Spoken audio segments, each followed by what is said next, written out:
Between the 8th and 14th centuries, there was a golden age of science, when scholars from the Islamic world introduced a rigorous experimental approach that laid the foundations of the modern scientific method.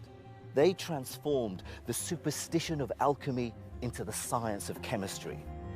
The chemical industry has, of course, reshaped the modern world, giving us new fuels, drugs, and new materials. But the methodology and principles of chemistry go back over 1,000 years. I'm Jamal Khalili, and I've been researching the contributions of the scientists of the Golden Age. I'll be tracing back the roots of modern chemistry to these scholars of the early Islamic world.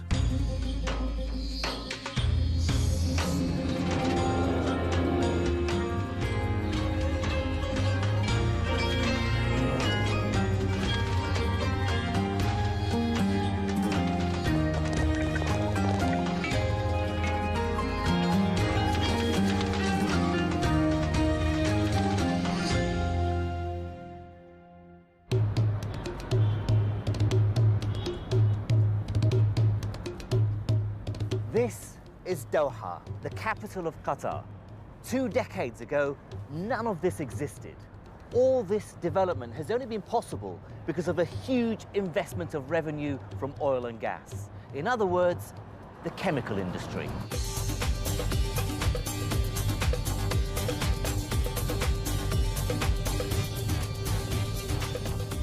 Oil is responsible for much that we take for granted in daily life. From fuels to plastics to medicines, even the tarmac road I'm driving on. The chemical plant over there is processing the gas and crude oil that exists in such abundance in the Middle East. Oil in its raw state is a mixture of many different chemicals, and these are separated out through a process called fractional distillation.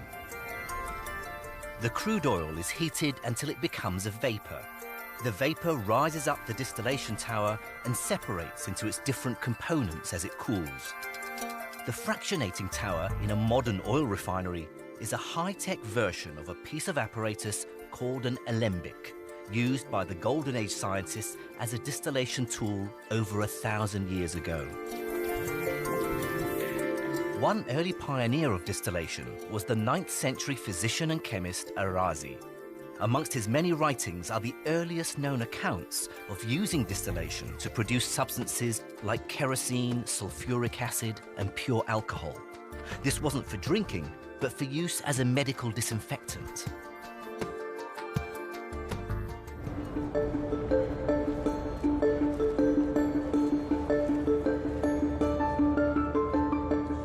Here in Istanbul, Dr. Peter Starr studies the work of the scholars of the Golden Age. He's brought with him an alembic, or still, to show me how the early chemists used it for distillation. This one is made of copper. There would have been others made of glass for as well. For example, glass, yes, yes. The important thing about a still is that there's a hot end and that there's a cold end.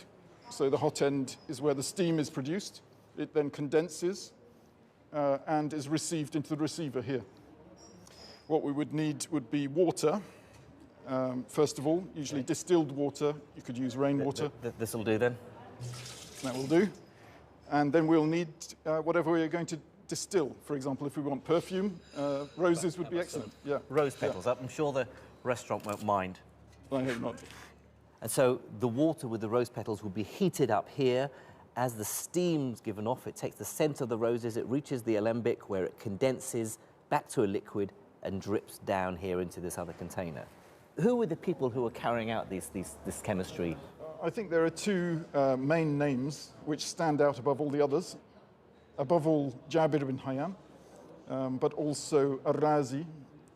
Jabir ibn Hayyan in particular is very early on in the Golden Age, isn't he? He's regarded by many as the first scientist of the Golden Age. Yes, yes. What sorts of things was he doing? Many of his chemical procedures are those which may still be used today. For example, calcination or precipitation or distillation. Jabir ibn Hayyan was a polymath who grew up in modern-day Iraq and whose vast work covers medicine, music, alchemy, chemistry, and much more. There are thousands of manuscripts attributed to him, far more than a single man could actually have written. It's believed that many later scholars wrote under his name because he was held in such high regard. Whatever the truth, he's credited with applying an experimental-based approach to early chemistry.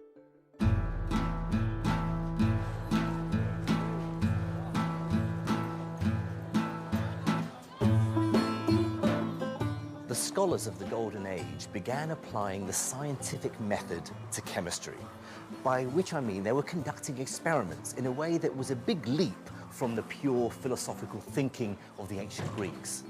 But to conduct careful experiments, they needed apparatus, much of which hadn't even been invented at the time. And for chemistry in particular, they needed to hone their skills at glass blowing and glass making. And so I'm going to meet a man who's going to show me just how difficult or easy it is to actually carry out that skill. Assalamu alaikum. عايزك تصنع لي آلة كيميائية اسمها الإمبيق اللي كانت تستعمل لتقطير العطور. فإذا أرسم لك صورة ممكن تشوف شكلها.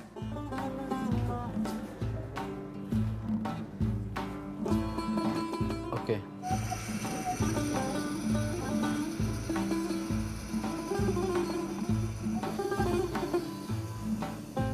انت عندك فكره يعني من اي عصر او قرن بدت صناعه هالالات بالزجاج؟ والله الازاز عموما انا اعرف انه يرجع للفراعنه. يعني آلاف السنين. انما التكنيك نفسه بتاع المهنه انا ما اقدرش.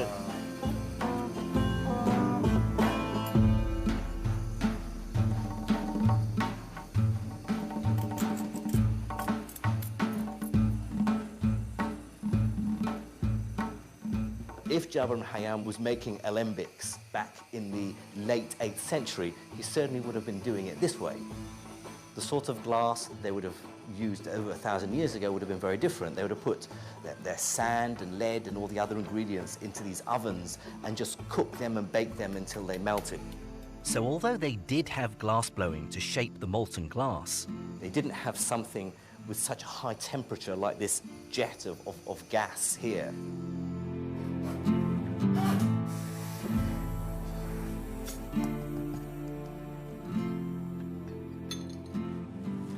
Shukran. Wow, that's pretty remarkable. My own alembic.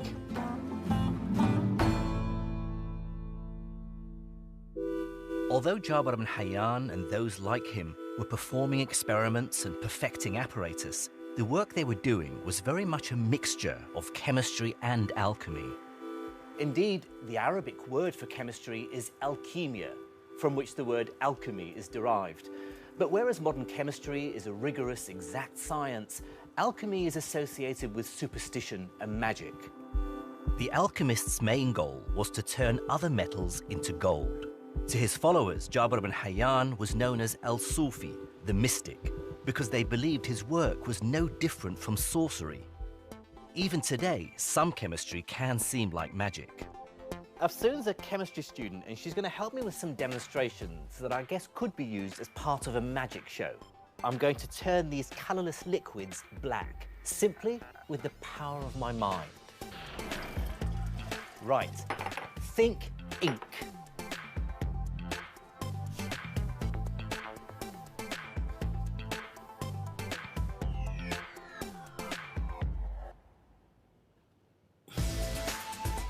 How about that?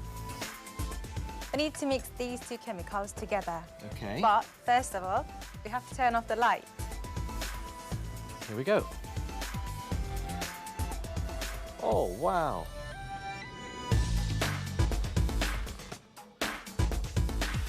See, it's not hot, so this is a chemical reaction that's giving off light, but no heat. And for our final trick... Can you sit back? Yeah. Thank you.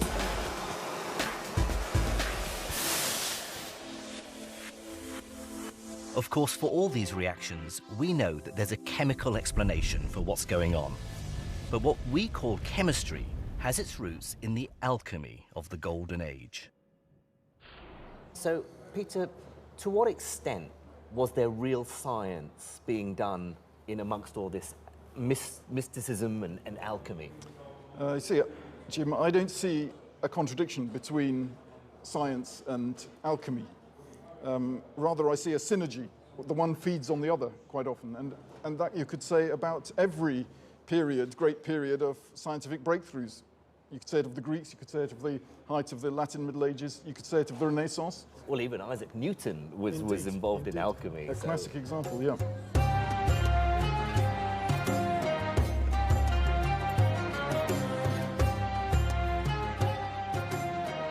The early alchemists were obsessed with turning common, less valuable metals into precious gold. Jabir ibn Hayyan in particular was obsessed with trying to dissolve metals, and that led him to research all different kinds of acids. But gold is notoriously difficult to dissolve, so I'm going to buy a small amount of it and see if it's possible. أريد أشتري منك كمية قليلة من الذهب حتى أصنع تجربة. ممكن نعطيك قطعات زي كده. عندنا ديزاينات زي. التجربة العلمية اللي لازم أسويها حول حل الذهب في سائل كيميائي. هذا شيء صعب مو؟ شيء صعب انك تسيله في سائل كيميائي، هو عبارة صهره يكون بالنار بدرجات حرارة عالية يعني. صح. يعني اما بالنسبة للسائل الكيميائي شيء جديد يعني. وشيء بيكون طيب يعني في هذا المجال اذا كان في واحد عالم من عمر العصر الخلفاء جابر بن حيان الكيميائي حاول ان يحل الذهب. اوكي اشتريها. بما انك عميل سوي لك هاي ديسكاونت لانه هاي بنشوف التجربه ان شاء الله. التجربه العلميه. شكرا جزيلا. خبرنا احنا على التجربه ان شاء الله مشان نستفيد ان شاء الله منها. ان شاء الله ان شاء الله. Guiding me through my experiment to dissolve gold is Professor Hal Sosabowski.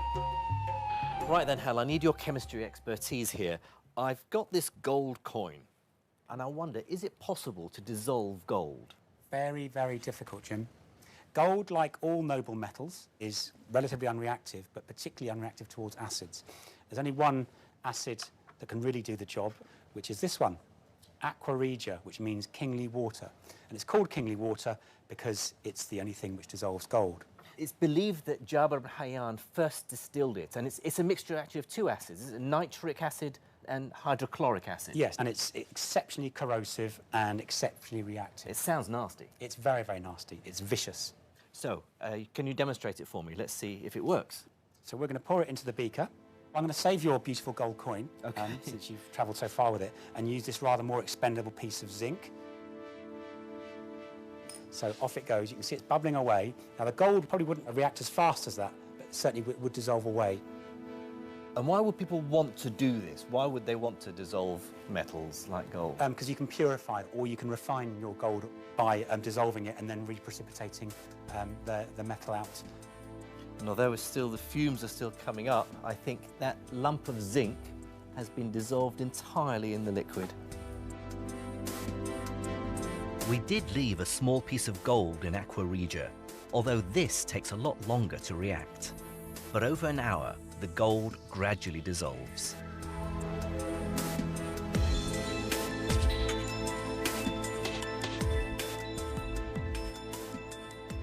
Neither of those acids on their own will dissolve gold, but taken together they produce the right ions to do exactly that.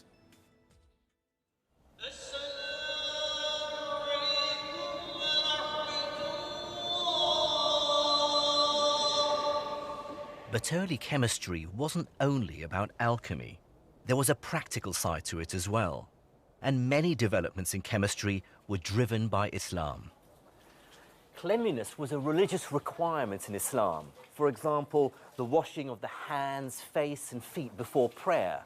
And this requirement for cleanliness quickly led to the development of whole industries. For example, the development of soap. The first solid bars of soap were found and manufactured in the Islamic world.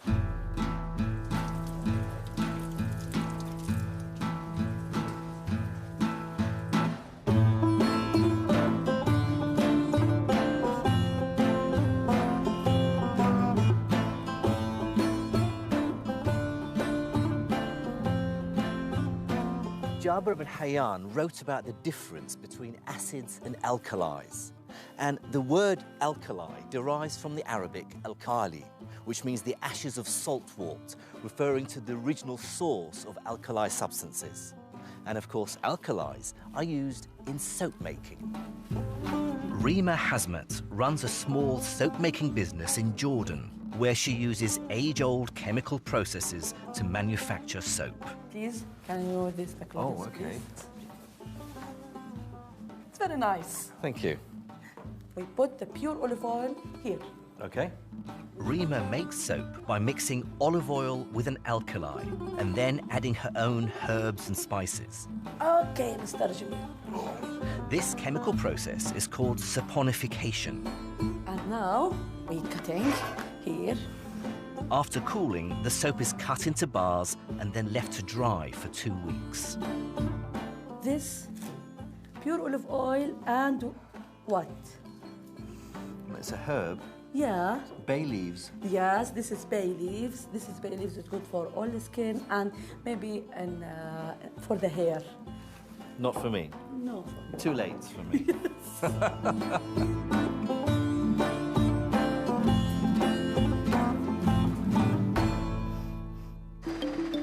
During the Golden Age, soap making was commercialized, and the process started to be developed on an industrial scale. Today, a bar of soap that Rima makes in 2 weeks can be produced in an industrial soap factory in just a few hours. This soap factory is in Leeds in the United Kingdom, and Jamie Bentley is in charge of the plant. Soap has principally been made in the same way for centuries, a mixture of oil and alkali. We've been making soap here for 150 years, and one of our key ingredients is in this big bulk tank. That's 100 tons of caustic soda, the alkali, to react with the oil. On this site, they produce about 30 tons of soap per day, around 100,000 tons a year.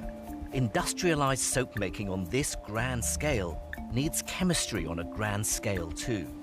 And the critical factor is controlling the chemical reaction, mixing carefully measured quantities in temperature-controlled reactors. So in this reactor, we've got palm kernel oil, which is already in. We're adding the coconut oil, which is the part of the soap that actually creates the foam. After that, we're adding caustic soda.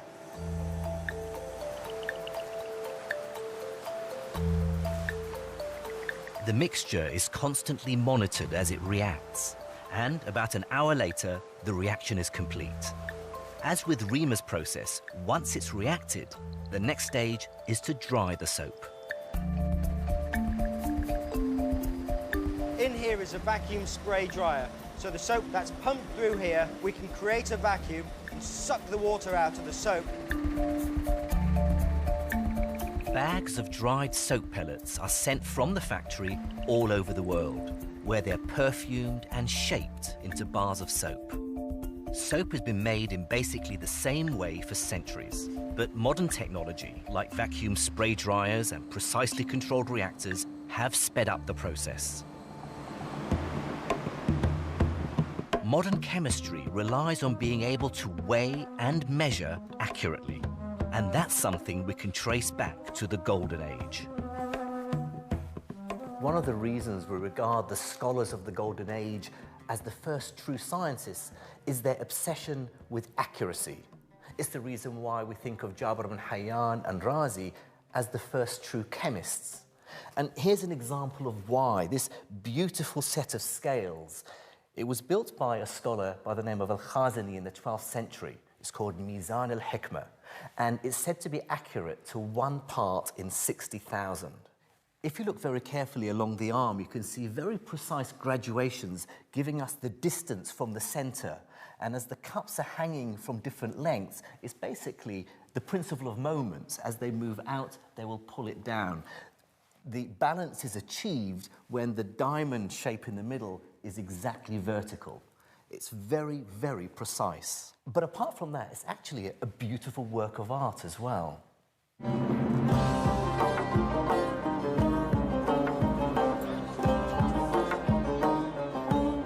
Accurate weighing and measurement allowed early chemists like Jabir ibn Hayyan to be more rigorous in their experiments and their approach to all aspects of chemistry. And this included the way he looked at materials, grouping and categorizing them. Categorizing substances enables us to navigate our way around the scientific world. Just like in this bazaar, over here I'd find carpets. Over here, lights. And after the lights, textiles. And over here, ceramics. What Jabir ibn Hayyan did that was different was categorize substances not according to arbitrary factors, but according to the way they behaved in experiments. This was a huge change on what had come before. Back in the lab, I wanted to find out what Hal, as a modern chemist, thought of Jabir's early attempts at categorizing. And I wanted to show you this extract from a manuscript of his. So this is translated from Arabic into Latin into English. It says here, among all bodies of whatsoever kind, we find sol, which is gold, not to be burned by sulfur. So it's the least reactive with sulfur. Sure. The next to this least burned is Jupiter, which is tin, then Luna, which is silver, and he goes on. And so he ends with, and Mars, which is iron, by reason of the oleaginy of sulfur, is most easily burned. It's all very obscure. In fact, the word gibberish actually comes from Jabir's name. If you write something too obscurely, it's gibberish. Sure. It's like Jabir. But what he has here seems to me the beginnings of the reactivity series for metals, listing them in order of how easily they react with sulfur. Yes. How correct was this? Well, there was a couple of little inaccuracies in it, but he was way ahead of his time because showing reactivities with sulfur is often quite difficult. So what I thought we'd do is we're going to compare and contrast the reactivities of certain metals with water. Iron, for example, which he mentions, we all know that iron rusts. So that's a slow reaction, but we're going to compare and contrast a triumvirate of metals and see how fast they react. And they are potassium, sodium, and copper. I thought we'd start with the most reactive. This is potassium, and it's very soft and malleable, and you can easily cut it with a knife. So 3, 2, 1, in it goes. And off it goes. Oh, a lovely very impressive. lilac flame that's being formed, and it's popping around because it's producing hydrogen. Oh. And we're going to move on to our next metal, sodium. Sodium chloride is common salt, but sodium has got very, very different properties. It's, again, a metal you can cut with a knife. 3, 2, 1, and it goes. And it's buzzing around. And, oh, isn't that pretty? It's probably going to melt because of the heat of the reaction. Just you can hear it. It's hissing away, yeah? It sounds like a wasp in a bottle. So it's lasting longer in the water. It's not reacting so quickly. And by way of comparison, just to eliminate all the variables, this is copper. And we don't need that. No, we don't need this because the copper will do absolutely nothing. It's very unreactive, and that's why the coins in your pocket don't catch fire if you put them in the washing machine. The washing machine, get them wet.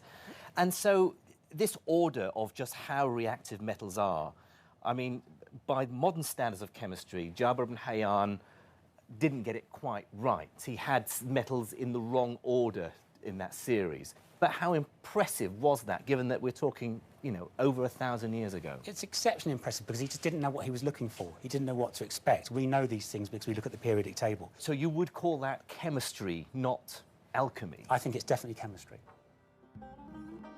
Jabir ibn Hayyan was starting to apply the scientific method, deriving his conclusions from experiments. And later chemists like Al-Kindi and Razi were also basing their work on careful experiments and observations. And the way we do chemistry today, organizing and ordering the elements and looking for trends in their properties, well, just like the reactivity series, that's what Jabir first started to do. Next time, we travel to some of the most cutting-edge medical facilities in the Middle East today. The original human genome was sequenced in 10 years. Now we can sequence the human genome within 6 to 10 days. We look back at how one scholar from the Golden Age challenged accepted ideas to explain the human heart. This is the pulmonary circulation. That is the discovery. It's now obvious, but it wasn't then. and see how texts from the Islamic world were so influential in medical science across the globe for centuries. Science tends to be a good subject to bring different people from all over the world together.